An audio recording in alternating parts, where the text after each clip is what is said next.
Well, good morning. Let's call to order the meeting of the MAPS 3 Citizens Advisory Board for July 23rd, 2015. Mark Beck, do you believe we have a quorum? Great. Let's say we have a quorum then. One item of business to begin. We have a couple of proposed changes in the agenda that I would like to suggest that we agree to.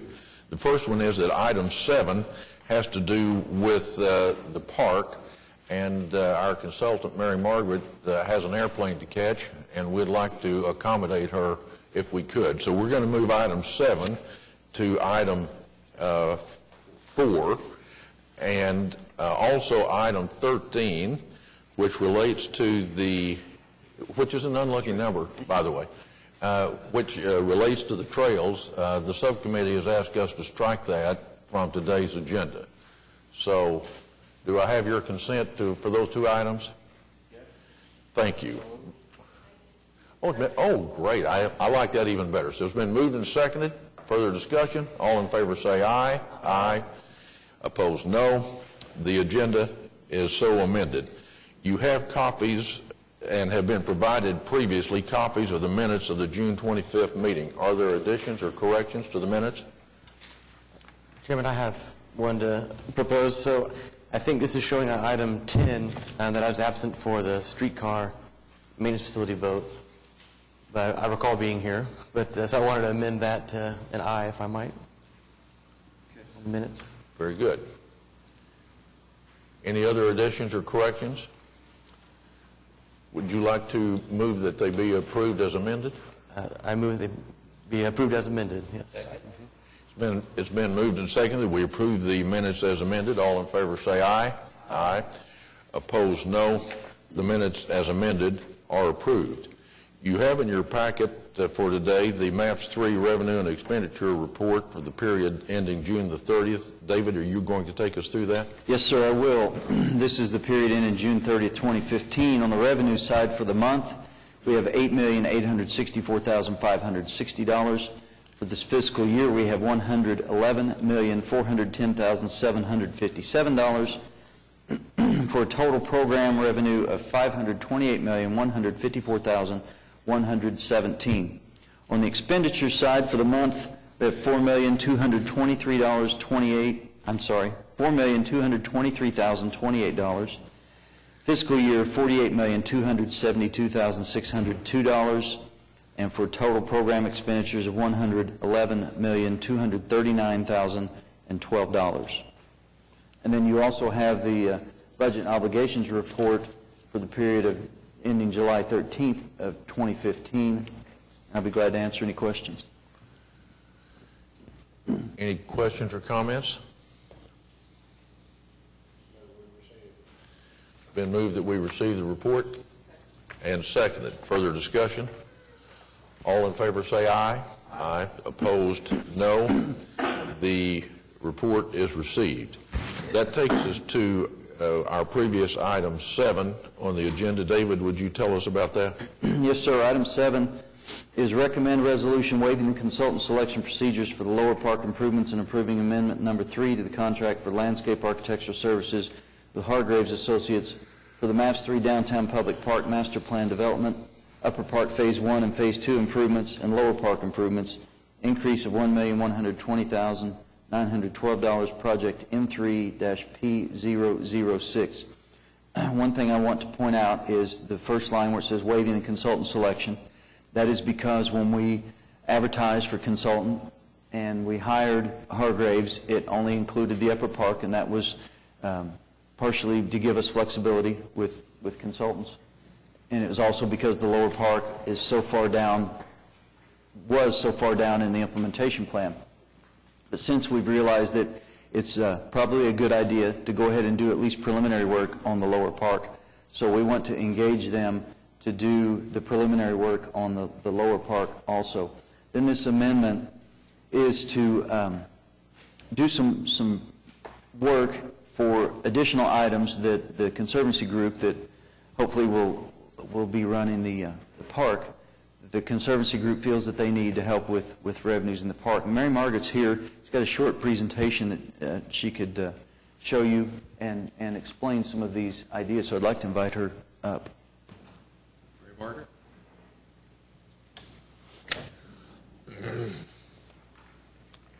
Thanks so much. This is really following on the presentation I gave you guys in May. So basically, we are proceeding as we discussed then, but now is the sort of formal next step, which requires your review and participation. So basically, this is the contents of the amendment.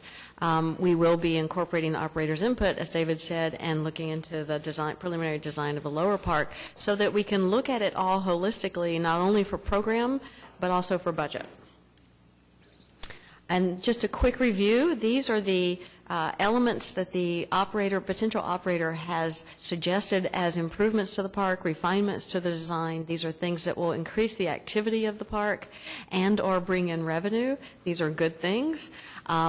They are identified on this plan, and they include things like a water feature at the cafe, trellises for weddings, a picnic pavilion that could be rented out, maybe have a roller rink underneath it, where buses can park, being able to put a fence around the play area so it can be hired out for special events, which is a revenue-generating thing that happens now in Myriad Gardens to great success. Space for a seasonal carousel, outdoor bike rental that wouldn't be Spokie's but would be park just for the park, demonstration gardens, and then looking at Union Station to see how Union Station could become a part of the park. There are no funds at this point for Union Station. At this point, Union Station is not a MAPS project. But for us to do programming and cost estimating, so then that could be explored. So that will be part of our work, programming and cost estimating of what it would take to make Union Station satisfy a lot of needs for the park and for the city's cultural facilities as well.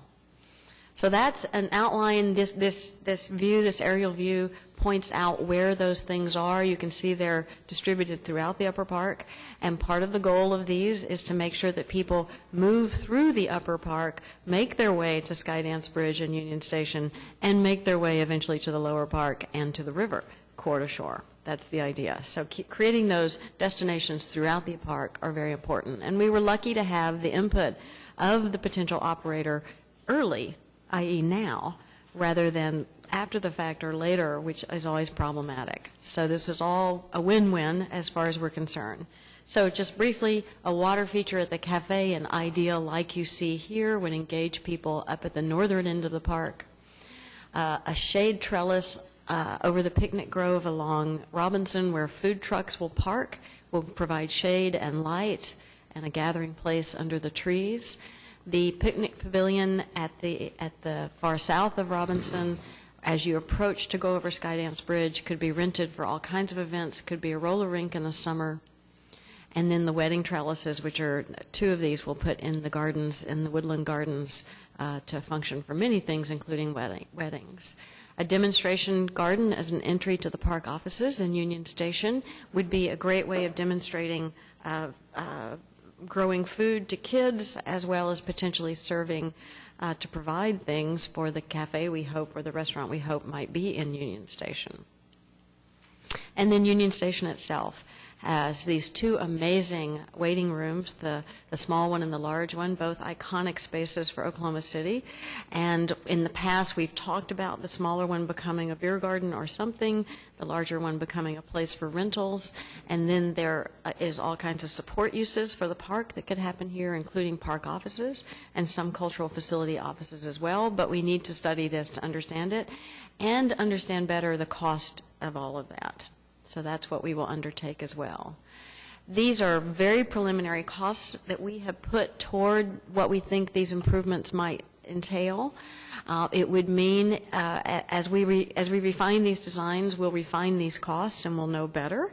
But at this point, these are educated placeholders. This might mean that we are asking you at our later time we come before you to shift $4 million from the lower park to the upper park. Those assignations were fairly arbitrary when we started, so we believe there is the flexibility to do that.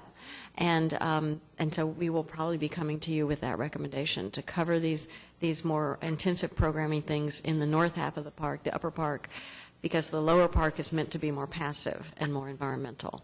And then Union Station, and this is a placeholder. So then we will also embark on a design of the lower park, and this is for 3 reasons. One, because it's logical, it makes good sense to look at the whole park in a cohesive way. 2, some of the things the operator has suggested to us would be assets to the park in general, make more sense in the lower park than in the upper park. So we should understand those now as we're looking at both together.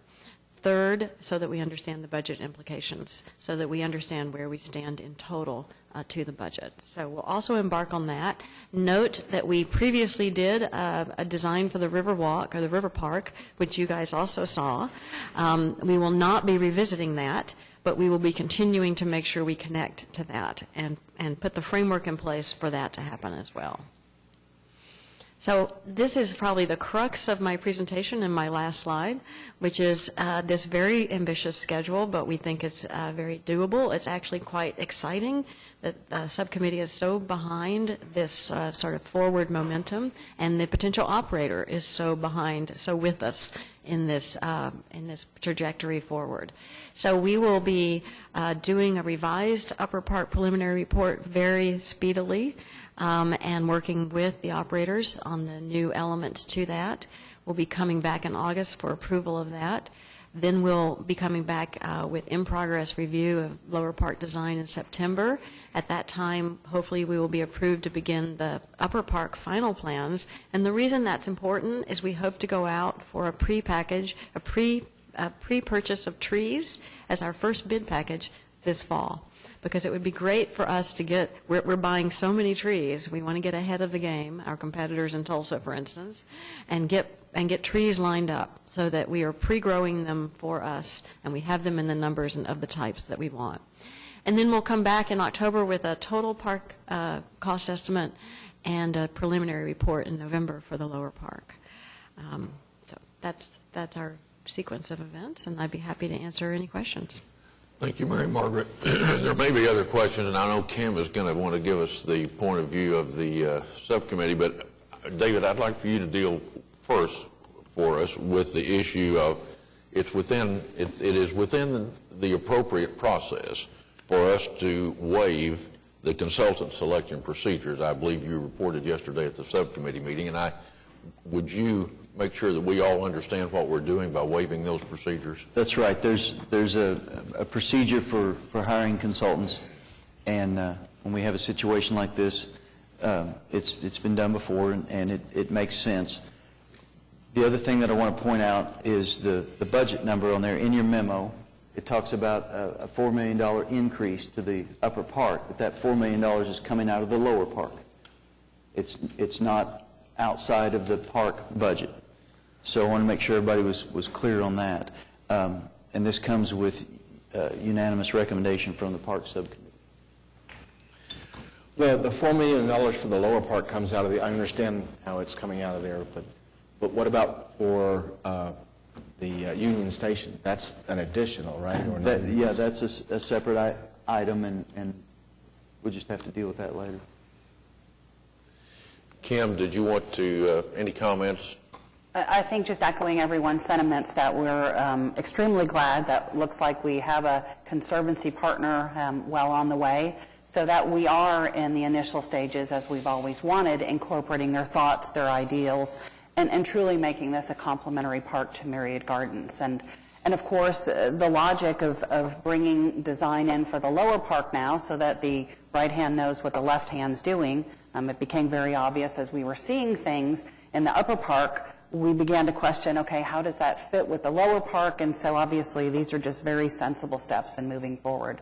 And then again, just to echo on the fact that we do have, I don't want to say a random budget for the upper park and the lower park, but there were numbers assigned to start working. So it's not like the public voted those numbers in. It's a whole encompassing number based on what's going on. But we do need to reallocate those through the process when those amounts are real and total. So we're excited to move forward, and hope that you agree today as well. David? Yes, 2 questions. As it relates to, in theory, pulling $4 million from the lower park and shifting it to the Upper Park.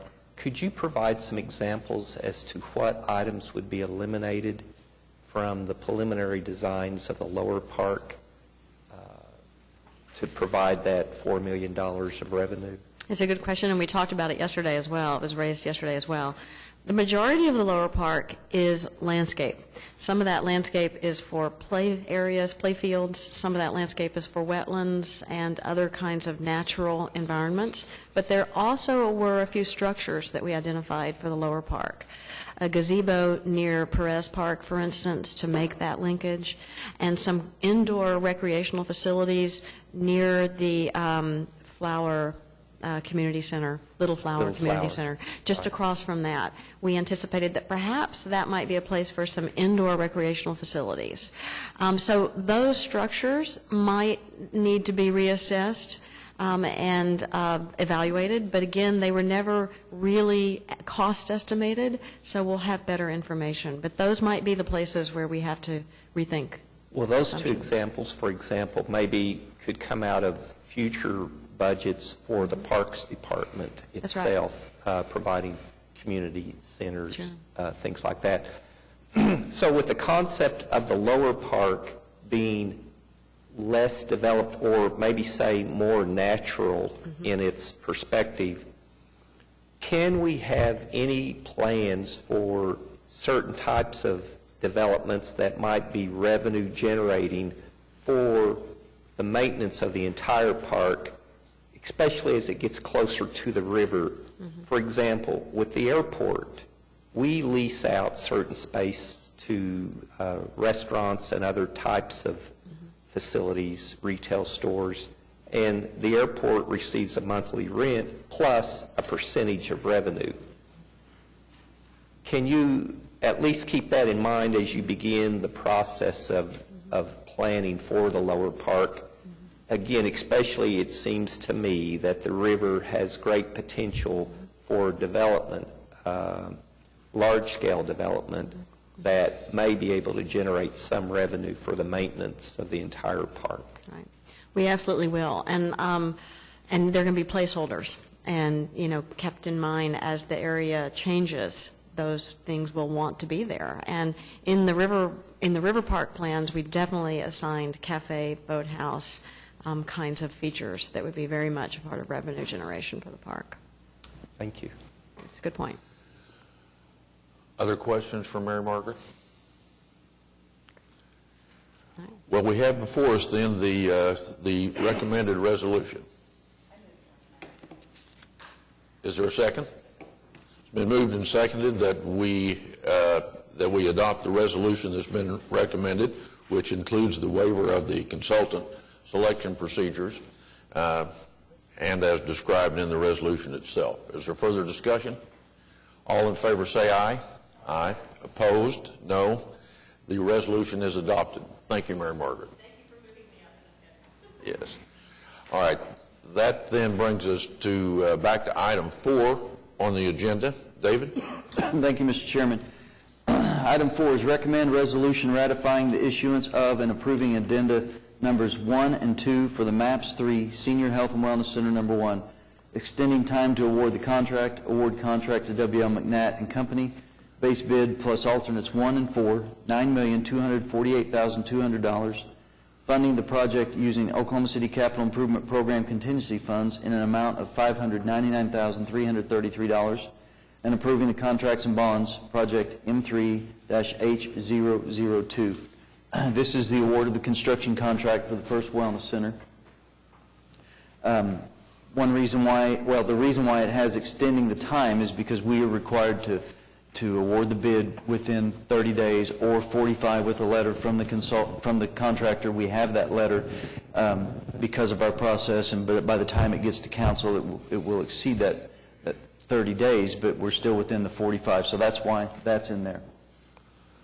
I want to point out that this being the first wellness center, and as everyone probably remembers, that we went through quite a process to determine what a wellness center will be, and all the meetings and the special meeting we have with council and all those things, and then the process we went through to identify operators, and it was just a real learning experience for us. And in that experience, in that process, we are 2 years behind when this was supposed to open. Really 2 years exactly.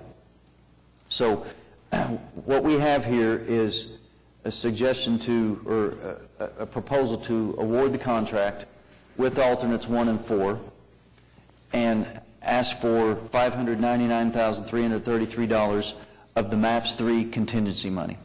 And that is the money that was originally set up in the program as $17 million that was out there. It's been reduced to $11 million because $6 million was put into the convention center so that we could get underneath Hudson Avenue. So we're asking for $599,333. That happens to be very close to the amount that if you extrapolated the inflation rate for the 2 years of what that would cost. So it's really just to make up for the lost time that we've had on the Wellness Center. Alternates 1 and 4, the alternate 1 is for additional flooring or upgrade on flooring. It's carpet tile flooring, it's vinyl plank flooring, resilient cushion gym floor. There's about a dozen items on here, but it's upgrades that will help with the durability of the center and help with maintenance, and in long run lessen how much will have to be put into the facility. Then alternate 4 is to increase the LED lighting package from just a partial package to a complete building LED package, and that will help with economics on power consumption. So I've talked a whole bunch. This comes recommended from the subcommittee unanimously, and we're recommending it to this board. Michael, you want to give us the perspective of the subcommittee? Thank you, Tom. Excuse me. Again, I don't want to reiterate everything David said, but if we would have been on the time schedule that was originally proposed, we wouldn't be having this issue. This has nothing to do, of course, with healthy living. It took us that much time to get the appropriate RFP out, to select the partner, even before that, to figure out the kinds of things that would be appropriate for the Wellness Center. But I think it's really important to note is that the other thing that we considered and discussed was moving up the 4th Wellness Center a couple of years. But the reason we didn't think that was the best plan is because as we move forward and as we have prepared to put out this RFP, and what we've learned from that is that we're not even assured that there'll be enough partners that are going to be coming out and responding to the RFP and ready to do that in that time frame. Number 3 and number 4 would be, if we did that approach, 3 and 4 would be very similar to 1 and 2 in terms of they'd be going on sort of at the same time. So what this plan, what it does, is to allow for us to have the money to assure that there's money for the 4th Wellness Center. I think it's really important to note also that when we're talking about the wellness centers, perhaps unlike any of the other projects, we're talking about 4 autonomous operating wellness centers. It's not like perhaps the park, where if we had to reduce the budget, we could take some amenities away from the park, or the streetcar. We could have 3 streetcars or 4 instead of 5, and folks would have to wait a little bit longer for the ride. I think what I'm trying to say is that we have 4 autonomous centers, and people will be looking at all of these centers, and if we don't wind up with enough money and didn't have enough money for that 4th one, and it would obviously significantly different in terms of what could be going on there than the other 3, I think would be obviously a huge mistake. The other thing I want to say is that in no way is this effort trying to increase the budget for the Park Subcommittee. And the point I'm trying to make here is that if, in fact, we would find partners and we would move up that timetable, and only because of the time is this money is important, is because the costs increase as time goes on. Any monies left, we're not increasing the budgets of any of the wellness centers. Any monies left would be returned to the contingency fund. So it really, really, really has to do with assuring that there's money for all 4 wellness centers, and that they will be relatively similar. Even though we all talk about the uniqueness of each wellness center, nevertheless, $500,000 or $600,000 short of one would be, I think, pretty significant. So it's kind of like, again, it's kind of like I remember, think about, particularly when I was younger, moving money from my savings account to my checking account to pay the bills. And most of the time, I put that money back into the savings account when the money came in. If this money isn't needed, because we would move up, because there would be a partner, then that money would go back into that contingency fund. It's not trying to increase the budget. That's the perspective that we're taking. Are there other questions? Bob? Just the resolution itself talks about a construction budget of $8.6 million. We're talking about adding about $600,000 to that to get to the base bid. So this, I guess the resolution itself reflects that, but on the table that shows up on the second page of the document that prefaces the resolution, should we reflect the contingency funds in the construction budget there as well? I know it shows up later in the resolution. That table is just to show you how the actual bids came in. Okay. But then about 3 lines before, it indicates lowest and best bid, and then a couple of lines below that, construction budget. And I was just wondering if that would be confusing if we don't indicate the contingency funds in there as well. I'm not sure what the format's supposed to be on this. No, this is the typical format where we just show that what the construction budget was, and then we add to that. Okay. Are there, Kim, you have a question?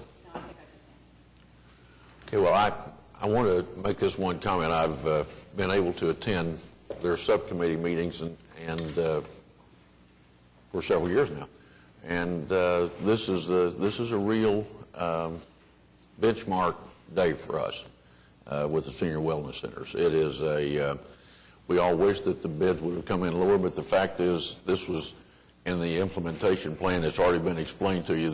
We thought that this would be done much earlier, and had it been done much earlier, the rate of inflation would have been about equal to the amount, as David has already said. So I don't want to beat this to death. I will just say I want to say that I believe the subcommittee's done a great job on this, working their way through this. And I think it's extremely important that we move forward with our first senior wellness center.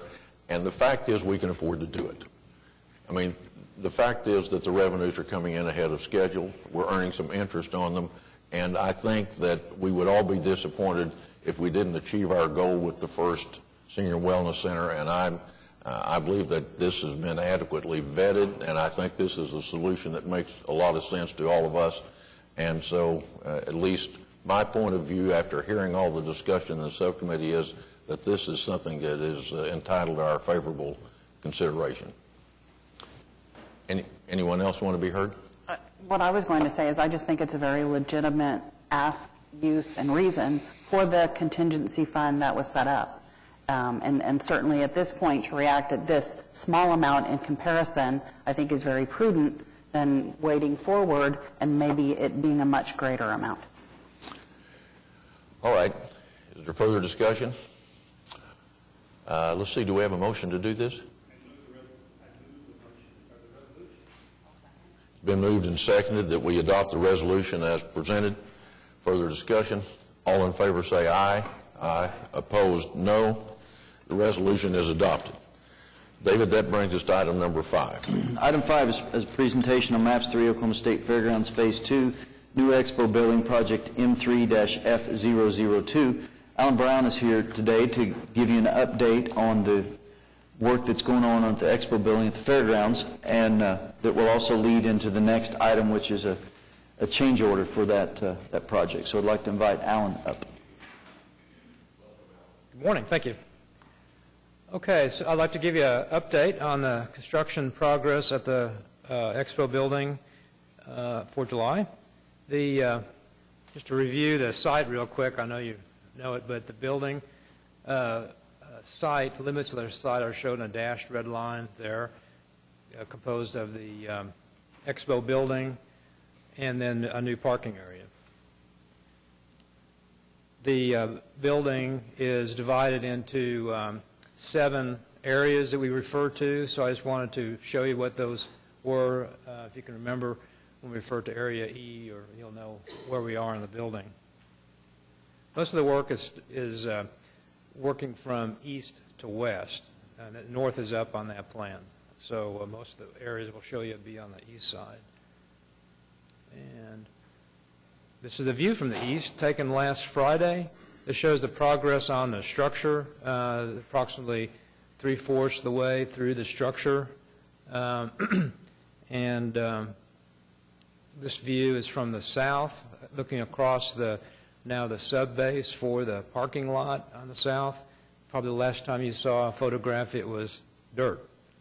So the site is getting covered and built. So this shows from the south, and the southwest, kind of from the arena side, shows the progress there.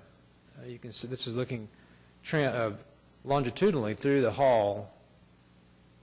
It's 45 feet at the lowest on the sides and about 50 feet clear in the center.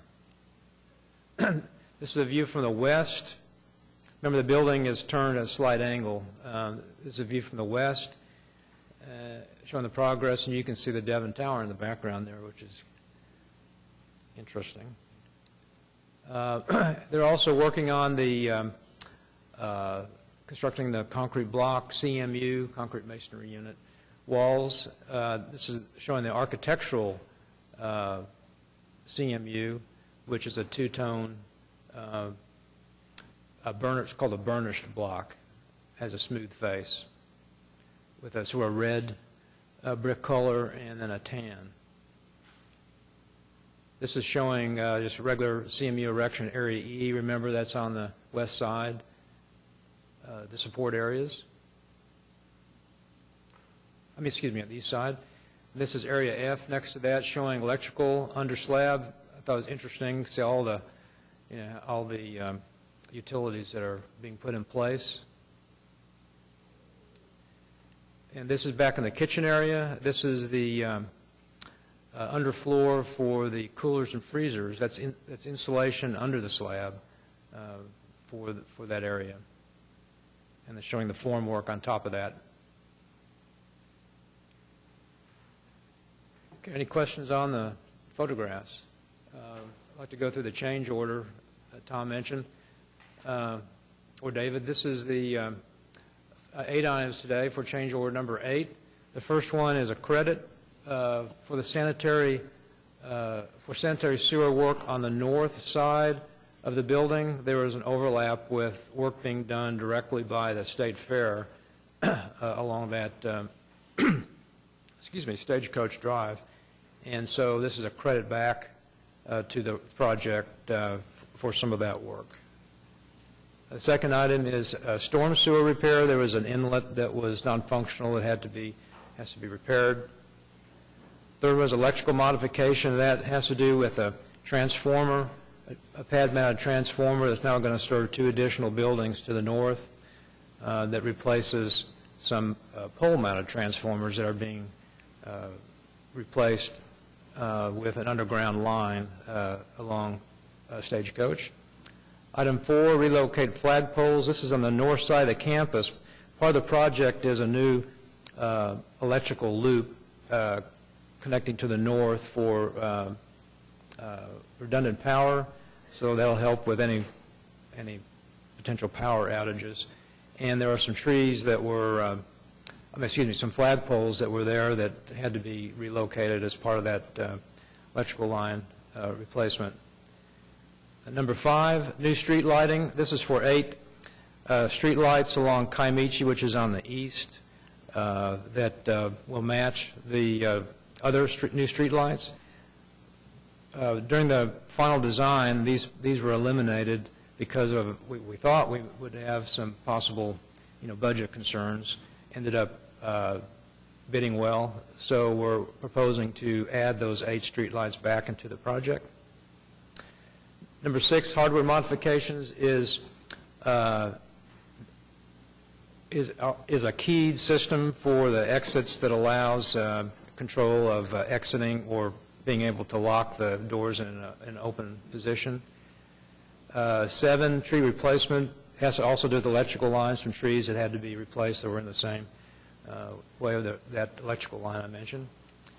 8, construction signage is temporary signage for the state fair this year that explains the project and basically, pardon our mess construction-wise, and it'll be located all around the fence, which will be in place during the state fair.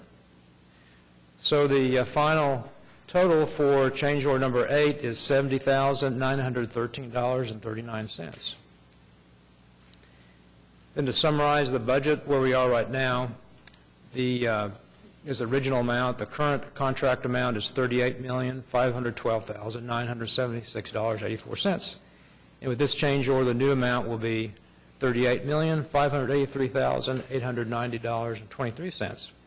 And that is, total is about 3.46% over the original contract amount shown at the top. Now, the total construction FF&E budget is the top of the amount I just mentioned, the new construction contract amount. Separate from that are some other projects we've talked about. 2 that have been awarded is the Wi-Fi system devices and cabling, security system devices and cabling.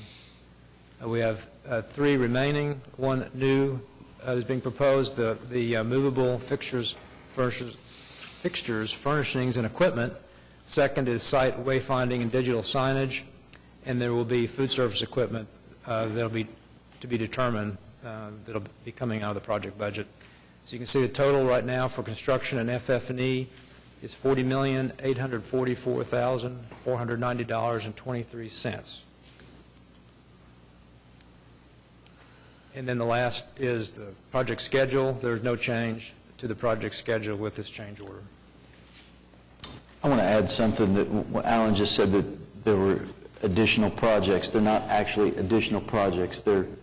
It's equipment that's within this project that we took out and are bidding separate from the contractor for a couple of reasons. One is, if it takes us 18 months to build this, we don't want to be buying technology that could change by then. Plus, we can save money if we get on contract. So it's not additional projects. Probably should change that slide to say something else, components or something like that. Are there questions of Alan or David?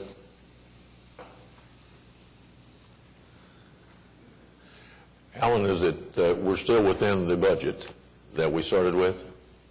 The overall budget is Yes. 40.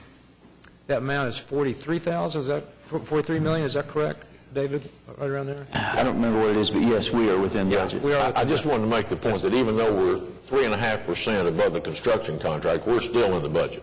Yes. That was the only point I wanted to make. That is correct. Okay. Other questions?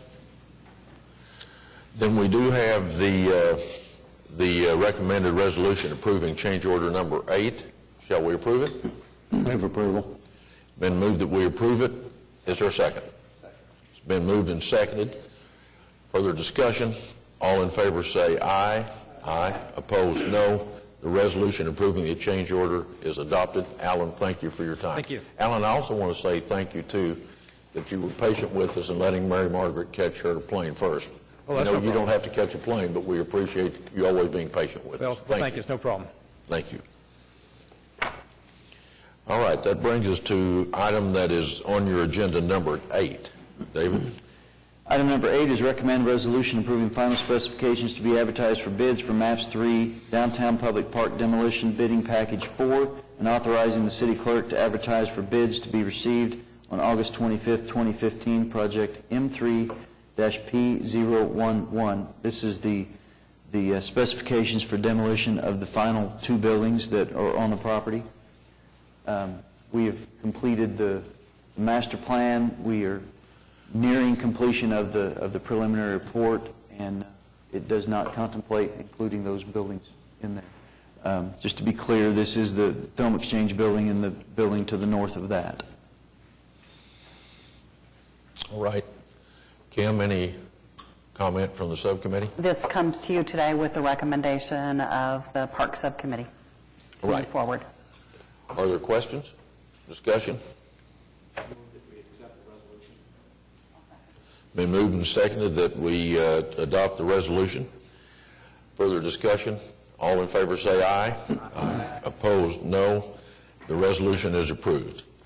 Item 9, David.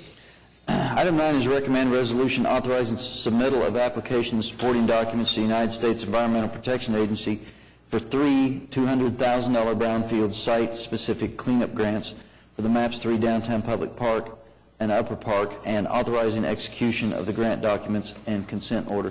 This is a grant that the city's planning department has applied for potential cleanup for anything that's found in the park, and we have found a few things. The reason it's coming to you is because it needs to go on to council for the mayor's signature. So this is money that will supplement the park budget in that it will pay for environmental remediation. And this also comes recommended by the Park Subcommittee. I see you have your expert here, David. Do you want her to say anything about this, or shall we just skate on? It's your pleasure. Okay. No, are there any questions?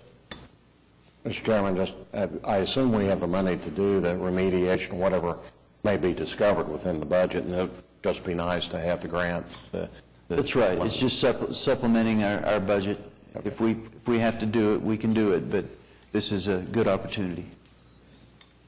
We're also hoping that we can, this money reflects these grant money that can be used in the Upper Park. We're also hoping that the timing works so that we can apply for much the same grants for the Lower Park, which if you have driven by the Lower Park, see that there are probably some challenges when it comes to remediation that we will have to deal with. And we're very grateful for all the work that Public Works has done to help us with this. I recommend we move forward. It's been moved and seconded that we adopt the resolution. Is there further discussion? All in favor say aye. Aye. Opposed, no. It is approved. Thank you. Item 10. Item 10 is recommend resolution approving change order number 9 for MAPS 3 Oklahoma River Phase 3 Whitewater Facility, increase of $29,462.27, project M3-R004/WC-0817/SC-0912. This is, as it said, for the Whitewater facility. And the Whitewater facility is going very well if you've been able to drive by there and see it. There's a few items on, I'm sorry, I'm having to find it here. There is a contract, item number 1 is contract time extension. It's at no cost, but it is adding 13 calendar days, and that's for the heavy snow that we received between February 14th and March 5th. If you recall, we discussed the construction debris that was found during excavation. As they excavated that lower pond, they found tires and rocks and pipes and all kinds of things, and those have been pulled out and they're stockpiled on the site, but we need to not only move those off and dispose of them, but also replace the soil that is within that. So that's the $76,979. Then item 3 is a credit of $59,034. This is for a guardrail that was proposed around that bottom pool edge, and we've since found that it's not required by the Department of Labor, so we were able to take that out of the project and get a credit. And item number 4 is the filtration system. There's some additional piping that needs to be done in there, and the reason why is when we did the RFP for the filtration system, we had a specific filtration system. One of the vendors came back with a different brand that was acceptable, and that we did ultimately accept, and it was substantially cheaper, over $100,000 savings. So the $11,000 that we spend on additional piping is well worth the $100,000 savings that we made on the unit itself. Are there questions?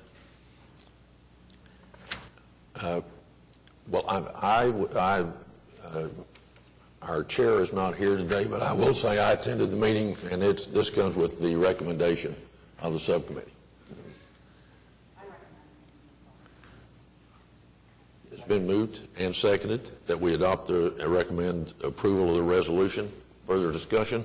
All in favor say aye. Aye. Opposed, no. Resolution is approved. Number 11.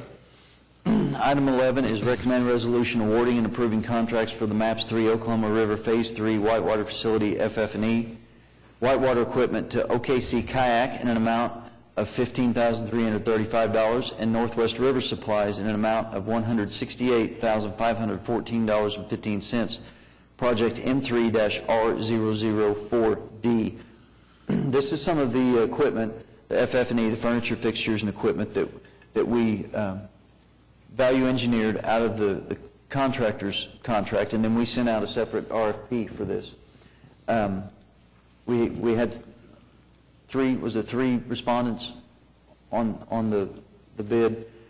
So this is awarding the equipment that goes into the water. It's the kayaks, the kayak paddles, the raft paddles, it's life jackets, helmets, all those things that they'll have out in the water. This was included in the budget, and it comes recommended from the subcommittee. Questions? To clarify, this was in the original proposal, but it was engineered out of the proposal because we thought we could get it more affordably by having it standalone. That's exactly right, and it was, I believe it was tweaked a little bit. There was a little reduction in rafts and this and that, but mostly it was that we could do it ourselves without having the additional tacked on by the contractor.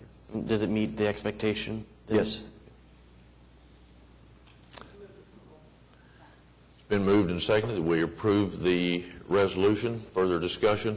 All in favor say aye. Aye. Opposed, no. The resolution is adopted. Next item, David. Next item is item 12. Recommend resolution receiving consultant review committee report and authorize negotiation for an engineering service contract with C.H. Guernsey and Company for the MAPS 3 sidewalks Phase 4 improvements project M3-W004. This is the standard consultant selection procedure that we go through and that I think all of you have set in on and participated in. We had five consulting firms that were interviewed. They were all excellent firms and excellent interviews. It was a very close decision, but ultimately the committee came up with C.H. Guernsey and Company, and I'm convinced they'll do a good job. This is for the final phase of the sidewalks, and this is the additional money that was put into the program. So I'll answer any questions you might have. Sue, anything from the, I'm sorry. I was just going to add that I was on the committee, and like David said, it was a very good presentation by all involved, and I think we're going to get a very good product. Second. It's been moved and seconded that we approve this resolution. Further discussion? All in favor say aye. Opposed, no. It's adopted. Just to remind you, we have stricken by consent item 13 on the agenda, and that brings us to item 14, new business. Any new business from members? Mr. Chairman, I've got to bring up something. I failed to tell you that there was a typo on the change order for the Whitewater facility, and it was in the amount at the end, the new contract amount. Is that where it was, Lisa? It was I don't have my notes here, a small typo. We might need to go back and reapprove that. Carol, is that? Now, which one of the Whitewater resolutions was that? It was for the change order 9. Okay, that would be item 10 on our agenda. And the amount is not $29,462, but? It is, well, the number in question is at the last paragraph under the costs, and the new contract amount is $31,737,532.98. Excuse me? Okay, all right, my mistake then. Resolution is correct? Resolution's correct. It's the memo that has a $4 typo on it. Okay. Well, the resolution is correct, so we're all clear. That's perfect. All right, that brings us to item 14, new business. Any new business by any member of the subcommittee? All right, then, let's move to item 15, and that is the Citizens Advisory Board Subcommittee report. Any subcommittee either that met or didn't meet that would like to comment? Yes, Sue? I just want to make a comment about the sidewalk and trails. We did have a trail opening on June 27th, and it was well attended. We know we had at least 250 cyclists going one way. We had several committee members that were there and rode and counted, and the one person said he thinks that many were going the other way. And the comments about the new West River Trail are so positive. It's amazing. We still have a few things left to do to finish off landscape, that type of thing. We're a little behind because we've had rain. So we're happy about that.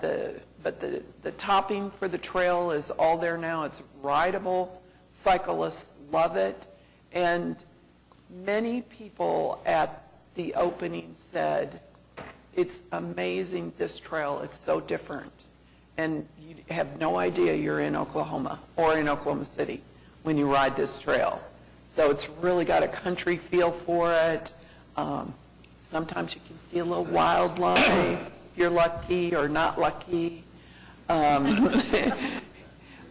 I did have a couple people come and find me at the opening and say, what you don't realize is this trail, then we get that I-44 corridor trail, and then we do our Lake Stanley Draper Trail. People will come to Oklahoma City as a destination for cycling. And they'll come here, they'll stay here and cycle and visit our city to do that. So I'm excited about it. Any other subcommittee? Well, I'll make this one comment on behalf of the Convention Center subcommittee. You will recall that last month we sent a resolution forward to the council asking that negotiations began with two separate and different sites, and the council approved that, I believe. Yes, sir. Didn't they, Mr. Greenwell? And just wanted to report, we did not meet this month because those we are awaiting the outcome of those negotiations. But Kathy O'Connor with the Alliance is conducting those negotiations, and I'm reporting to you that they're ongoing and that we hope to have some word as soon as is reasonably possible. I don't know whether August is reasonably possible, but those negotiations are going on. I know that other subcommittees are anxious to know when we're going to get that located, so other things can go forward as well. So that program is moving along in good shape, and we hope to have a report for you soon.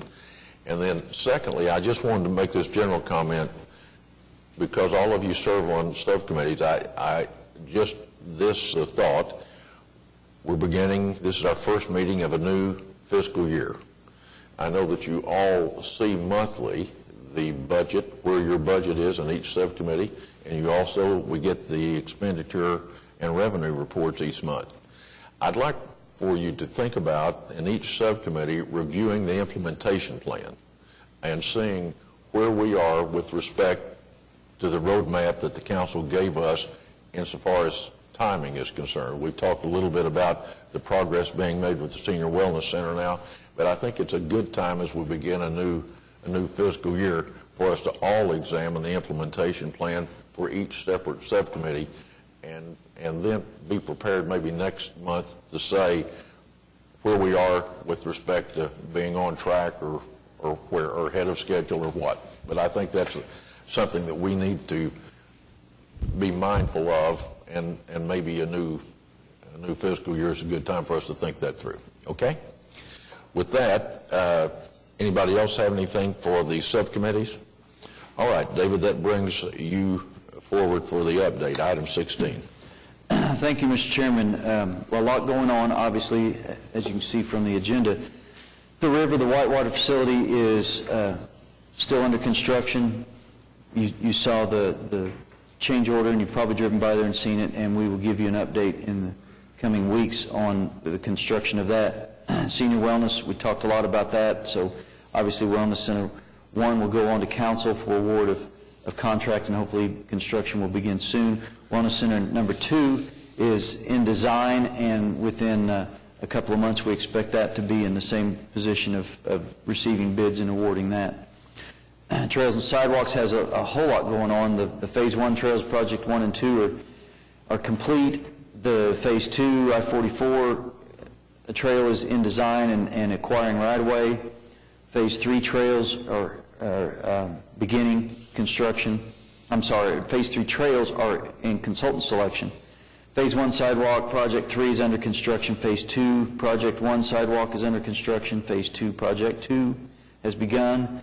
The Phase 3 is in construction, and half of it is in design, and then Phase 4 sidewalks are in consultant selection. Or as you saw today, is going through the selection process. And Mr. Chairman, you talked about Convention Center, and we're going through the right-of-way acquisition, the site selection right now. Fairgrounds, you saw an update on the Expo building, and it is well into construction and going well. Park, we talked about that today. The design of the park is underway. And then the streetcar, we didn't talk much about the streetcar today, but there's plenty going on with the streetcar. Preliminary design is complete. Negotiations for the streetcars are ongoing and nearing finalization on the contract for that. And then the mainline design, the main line of itself is in design right now, and a lot going on with that. So we have a lot of things in various stages. Thank you, David. Any questions for David? Bob, I was trying to remember, I think at the Fairgrounds Subcommittee, was it Chris Turner that suggested that maybe there might be a trip scheduled for the subcommittee to go out and see the construction of the exposition building? Yes, he did suggest that. I think David said that that would be arranged at some time, and certainly if the subcommittee goes out, the advisory board members would be welcome to attend and see the progress out there. I guess I'm thinking, David, sometime, not during the fair. No. Sometime before that. Okay. Any other questions for David? All right, that brings us to item 17, other comments by the board, staff. This is an opportunity for anybody in the audience. Yes. Please come forward. We welcome you. Tell us who you are and what you're here for. Mr. Chairman, my name is, and members of the advisory board, my name is Don Hayes. I am a lifetime citizen of Oklahoma City, and I'm in the real estate business, professional real estate business, since I was 19. I'm 57 now. It's been a while. I'm here today with two hats on. As a professional real estate broker and citizen, one as a broker, one as a citizen. I professionally represent the Producers Co-op oil mill on I-40 in Shields, and I know most of you know exactly where that is. I would like to ask this board to have the leaders of the city, council and manager, represent to them the reconsideration of this location for the development of the convention center, and possibly in its entirety for a possibility of convention park, if you will, and the extension of the Bricktown Canal. With my professional hat on, or off, and my citizen's hat on, the co-op's been here for, in some form or fashion, over 100 years. And I think it's probably been a little bit longer than that, but we have a historical opportunity to make an impact on our skyline and change our competitive edge against other cities. Until recently, the co-op used to be located south of I-40. And with this development, this great development that ODOT has performed, it's put this property basically front and center as a cornerstone on our skyline. With this development, it's also created further access into downtown by way of the boulevard that's going to be located north of this particular property. So it's basically turned this into a highly visible cornerstone for our community and travelers that are traveling through Oklahoma City. With my professional hat on, it's 37 acres. It's owned by one entity, and it's very approachable as it's on the market for a greatly reduced price from its previous time of availability on the market. My citizens hat back on, I think this city should work toward the acquisition of this property for its own intended developments and ventures in the future. For not only you and me as citizens, but for the next 100 years from now on going forward for this great city and our future families. This city has overcome many obstacles over the last 35 years, and as you know, if you're a native, and we've lived through these cycles, and in that time we've been very fortunate to come to the point that we are today. I would just like to see our city step up and take this chance to be competitive against other cities that have their convention centers on the interstate, and be able to promote this to people that are driving through the venues that we may have to offer for this town, for they may stop with such excitement. We already have excitement with Bricktown. We have definite excitement with the Thunder and with Devon and the improvements that they've made to our skyline. I would like to see everyone in the city enjoy this opportunity for the improvements to be made by our own hands. The extension of the canal, skyline improvement now and in the future. With my citizen's hat on, please seize this opportunity. With my professional hat on, location, location, location. Take advantage of the crossroads and the curve. We will be able to build and rebuild at this location from now on, as I don't believe I-40 will adjust any further in our lifetime and further. This site helps us be prepared for the future. So I would thank you very much, and I would hope that you would extend out the opportunity to reevaluate and reconsider while you're still moving forward with the choices that you've made. And I appreciate it very much.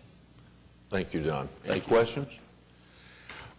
Well, I wanted the Citizens Advisory Board to know that Mr. Hayes had contacted me and had asked for us to reconsider, and what I had said to him was that if there was any reconsideration to be done, it would have to be within the framework of the process.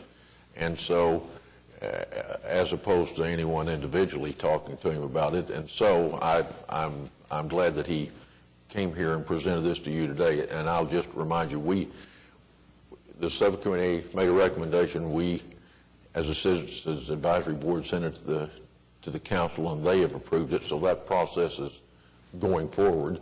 And I think any reconsideration of where we were would require some direction from the city council, since they've already acted on this. But if that, I wanted Mr. Hayes to have a chance to say what he wanted to say about it publicly, so that all of you could hear as well. Councilman? Well, I think we should always be open to new opportunities. I think the council as a body is going to be somewhat limited in doing an evaluation of this suggestion without the committee itself looking into it. So Okay. I don't want to defer this back to the committee, but I would certainly feel I would welcome their input and analysis before we made any kind of statements or decisions. Thank you. Well, thank you. And Mr. Hayes, thank you. Thank you for being here. Appreciate it. Probably my assumption is any further action on this would have to start with staff. So perhaps we can talk about it again. Any other citizen here that wants to make a comment? If not, that completes our agenda. Shall we adjourn? Moving second that we adjourn. All in favor say aye. We're adjourned. Thank you.